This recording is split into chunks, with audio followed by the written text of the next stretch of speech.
Hello students, welcome to MCPS online classes. अपन बेटा chapter number 10 पढ़ रहे थे, कामचोर। उसका नेक्स्ट 4th भाग अपन पढ़ रहे हैं। एक मुर्गी दाल की पतीली में छपाक मारकर भागी। अब दाल की जो भगोना रखा था उसके अंदर एक मुर्गी गिर गई और भागी और सीधी जाकर मोरी में एक तेज़ी से फिसली।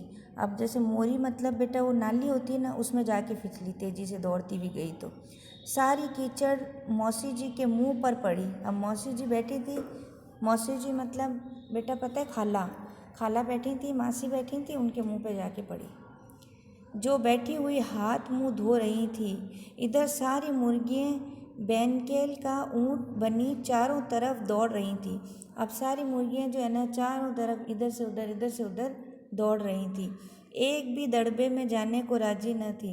अब एक भी मुर्गी ऐसी थी जो दड़बे में जाने के लिए तैयार नहीं थी। इधर किसी को सूझी कि जो भेड़ें आई हुई हैं लगे हाथों उन्हें भी दाना खिला दिया जाए। अब इधर किसी को सूझी कि अब भेड़ें जो आई हुई है ना इधर लगे हाथों, इनको भी दाना खिला दिया जाए। दिन भर की भूखी भेड़ें दाने का सूप देखकर जो सब की सब झपटी तो भागकर जाना कठिन हो गया। अब देखो किसी ने ये दिमाग लगाया कि भेड़ें हैं भूखी, इनको भी खिला दे पिला दे, सूप रखा। ऐसी भागी भेड़ें दिन भर की भूखी कि वो सब उथल पुथल कर दिया उन्होंने। लष्टम पष्टम तख्तों पर चढ़ गईं। अब तख्तों पे जो पड़ा था उनके ऊपर इधर उधर चढ़ गईं। पर भेड़ चाल मशहूर है, उनकी नज़र तो बस दाने के सूप पर जमी हुई थी। अब उनका सारा ध्यान तो किस में था? सूप पर था कि हमें सूप पीना है।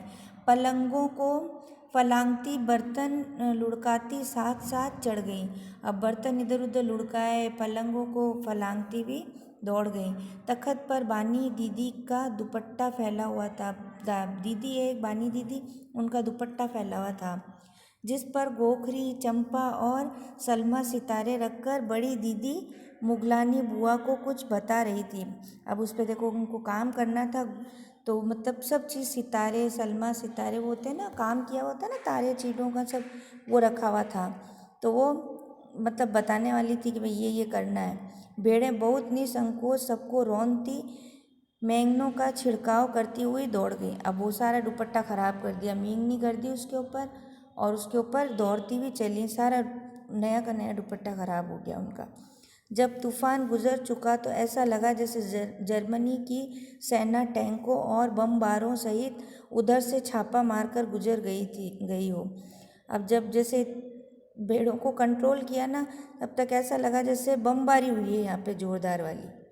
जहाँ जहाँ से सूप गुजरा भेड़ें शिकारी कुत्तों की तरह गंध सूंघती हुई हमला करती हुई गई। अब देखो जैसे जहाँ जहाँ सूप गए ना वो सब जगह उन्होंने भर दी, जैसे कोई कुत्ते निकलते ना सूंघते हुए, वैसे निकली ये लोग। हज्जन माँ एक पलंग पर दुपट्टे से मुंह ढके सो रही थी। अब हज कर के आई हैं वो, हज्जन माँ है, वो सो रही थी दुपट्टा मुंह पे ढक के। उन पर से जो भेड़ें दौड़ी, जो न जाने वह सपने में किन महलों की सैर कर रही थी। अब वो सपने में पता नहीं क्या क्या कौन कौन सा महल देख रही थी और उनके ऊपर से भेड़ें दौड़ पड़ी।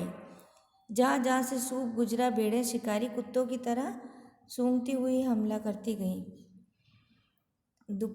अब देखो जो भेड़ें दौड़ी, जो न जाने वह सपने में किन महलों की सैर कर रही थी, दुपट्टे में उलझी हुई मारो मारो चीखने लगी। अब वो दुपट्टे में ही उलझ गई, पूरा मुंह बाहर निकाल नहीं सकी और बोली मारो मारो मारो। वो सोची पता नहीं क्या हो गया।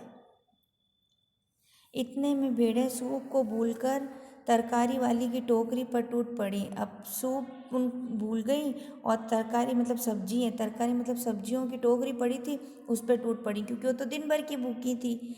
वह दालान में बैठी मटर की फलियाँ तोल तोल कर रसोइयों को दे रही थी। अब कोई मतलब थी वो तोल तोल के मटर की फलियाँ दे रही थी रसोई वाले को कि भाई लो ये बना लेना, वो बना लेना।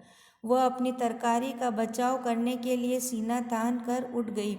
अब वो जो सब्जी बेच रही थी ना, वो फटाफट उठ के खड़ी हुई कि मेरी तो सारी सब्जी खराब हो जाएगी। आपने कभी भेड़ों को मारा होगा तो अच्छी तरह देखा होगा कि बस ऐसा लगता है जैसे रुई के तकिए को कूट रहे हों। अब वो भेड़ों को कैसे मारते हैं, रुई को कैसे कूटते हैं, ऐसे भेड़ों को मारे। भेड़ को चोट ही नहीं लगती। अब भेड़ को तो भूख लगी थी बहुत ज़ोर से, तो उनको चोट ही नहीं लग रही थी, वो तो इधर उधर भाग रही थी खाने के लिए। बिल्कुल यह समझकर कि आप उससे मजाक कर रहे हैं, वह आप ही पर चढ़ बैठेगी। जरा सी देर में भेड़ों ने तरकारी छिलकों समेत अपने पेट की कड़ाई में झोंक दी। अब जरा सी देर में भेड़ों ने पूरा घर उथल पुथल कर दिया और मतलब सारे मटर वटर सब खा गई। बेटा इसका नेक्स्ट भाग अपन नेक्स्ट क्लास में पढ़ेंगे। Thank you.